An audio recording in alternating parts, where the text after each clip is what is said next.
a pracujem v Helpdesk Európskej evaluačnej sieti pre rozvoj vidieka.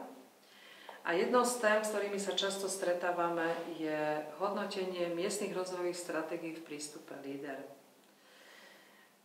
My v Evaluation Helpdesk považujeme miestne rozvojové stratégie rovnako ako programy rozvoja vidieka za akési malé programové dokumenty, ktoré majú platnosť pre subregionálnu úroveň, to znamená pre územie, ktoré si definovala miestna akčná skupina, ale inak majú v podstate tie isté prvky, ktoré obsahuje program rozvoja vidieka a poskytujú finančné prostriedky pre intervencie, ktoré teda riešia isté problémy a potreby územia miestnej akčnej skupiny. A ako také sú, alebo mali by byť predmetom hodnotenia rovnako ako programy rozvoja vidieka, hlavne teda z týchto dôvodov. Jednak to, že poskytujú intervencie, to znamená pôsobia v rámci svojej intervenčnej logiky na to dané územie, na jeho potreby a problémy a jednak sa implementujú v rámci programov rozvoja vidieka, tých veľkých programových dokumentov, to znamená prispievajú k cieľom programov rozvoja vidieka a následne aj k cieľom európskej vidieckej politiky. A z týchto dôvodov hlavne by mali byť teda aj hodnotené. Ale čo to vlastne znamená to hodnotenie cieľov?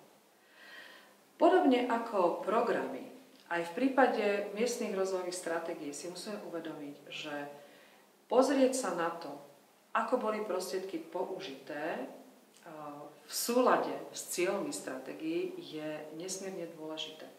Pozrieť sa na ich účinnosť, na ich efektívnosť a na takisto relevantnosť týchto prostriedkov vo vzťahu k tým problémom a potrebám územia, ktoré boli identifikované miestnou skupinou.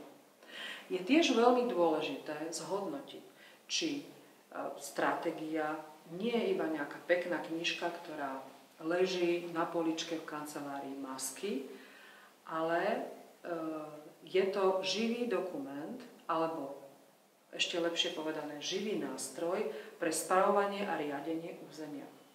Je veľmi dôležité, aby sa hodnotenie stalo, poviem to tak, organickou súčasťou implementácie stratégie.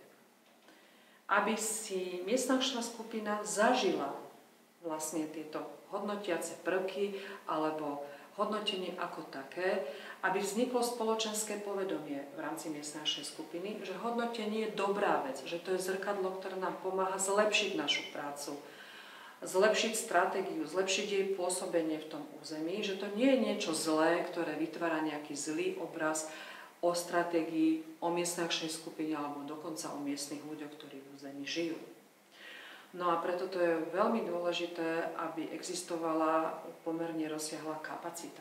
To znamená, to je nová kapacita, ktorá sa pridáva k doterajšej kapacite a schopnosti stratégiu zostaviť a stratégiu implementovať.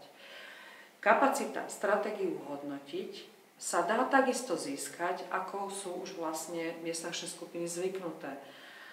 Spôsobom a overenou metódou učíme sa robením, pretože oni takto vlastne pristupovali aj k tvorbe stratégií a takisto aj k ich implementácii. Avšak v tomto prípade si myslím, že ešte viacej než v oblasti strategického plánovania a prípravy stratégií je potrebná aj skúsenosť a expertíza, ktorá poskytne miestnym akčným skupinám jednoduché, nepríliš sofistikované metódy bez zbytočných byrokratických parametrov, ktoré umožnia miestnym akčným skupinám pozrieť sa na to objektívne, čo sa vlastne deje. Čo sa deje so stratégiou a s projektami, ktoré neexistujú alebo nevisia v vzduchoprázdne, ale existujú v určitom priestore a teda ako aj následne tento priestor ovplyvňujú.